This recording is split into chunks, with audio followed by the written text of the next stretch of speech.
Assalamualaikum warahmatullahi wabarakatuh. Halo semuanya, perkenalkan nama saya Irfan Zarizal dengan NIM 100111820251141 dari Fakultas Ilmu Kesehatan Masyarakat Universitas Sriwijaya. Di sini saya akan menjelaskan tentang penyakit yang bernama diare. Penyakit ini merupakan penyakit umum yang sering terjadi di masyarakat. Nah, kalau gitu langsung saja kita masuk ke pembahasannya. Apa sih yang dimaksud dengan diare itu? Menurut WHO, diare adalah buang air besar yang bentuk fesesnya cair sebanyak 3 kali atau lebih dalam sehari semalam, 24 jam. Menurut jurnal Jafri dan Sunarto pada tahun 2012, diare adalah buang air besar pada balita lebih dari 3 kali sehari, disertai perubahan konsistensi tinja menjadi cair, dengan atau tanpa lendir, dan darah berlangsung kurang dari 1 minggu. Jadi bisa disimpulkan bahwa diare adalah buang air besar dengan bertambahnya frekuensi yang lebih dari biasanya 3 kali sehari atau lebih dengan konsistensi cair. Diare memiliki beberapa tipe, yaitu yang pertama, akut diarrhea, di mana tipe ini BAB-nya 3 atau lebih, tinja yang encer dan berair dalam 24 jam. Diare umum yang sering terjadi di masyarakat. Yang kedua yaitu disenteri, adalah tipe diare berdarah di mana terlihatnya darah dan hadir mucous. Dan yang terakhir yaitu persistent diarrhea, episode dari diare yang berlangsung lebih dari 24 hari.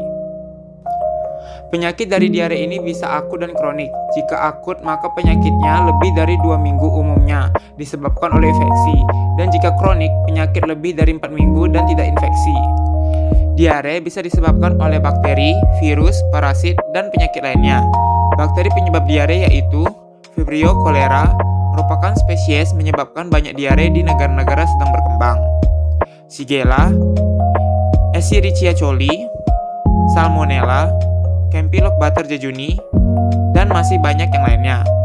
Yang kedua, untuk virus penyebab diare yaitu rotavirus, adenoviruses, caliciviruses, astroviruses, Norwalk agents, dan Norwalk-like viruses. Untuk parasit penyebab diare yakni Anthumuba histolytica, Giardia lamblia, Cryptosporidium, Isospora. Dan untuk diare yang disebabkan oleh penyakit lainnya yaitu penyakit metabolik seperti diabetes mellitus, insufisiensi pankreas, dan sebagainya. Diare juga bisa disebabkan oleh alergi makanan. Penyakit diare memiliki beberapa transmisi, yaitu seperti sebagian besar agen diare ditularkan melalui jalur fekal oral, biasanya diare umum yang menyebabkan infeksi. Beberapa virus seperti rotavirus dapat ditularkan melalui udara. Transmisi nosokomial ditularkan di tempat pelayanan seperti rumah sakit, puskesmas, dan lain-lain dimungkinkan. Shigella, bakteri yang menyebabkan disentri, terutama ditularkan dari orang ke orang. Resiko pada diare berbeda-beda tergantung dari virus-virus yang menyebabkan diare seperti kolera, 2 tahun ke atas jarang pada bayi. Higelosis lebih sering terjadi pada anak-anak usia di bawah 5 tahun.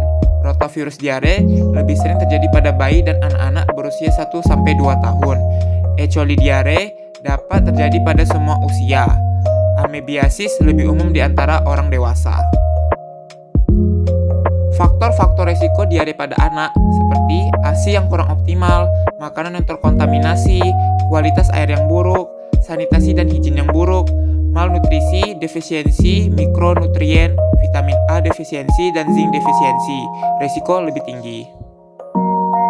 Dehidrasi pada diare ada beberapa macam, seperti tidak dehidrasi, jika dicubit kulitnya kembali seperti normal, matanya tidak cekung, kewaspadaan masih normal, dan minum masih normal.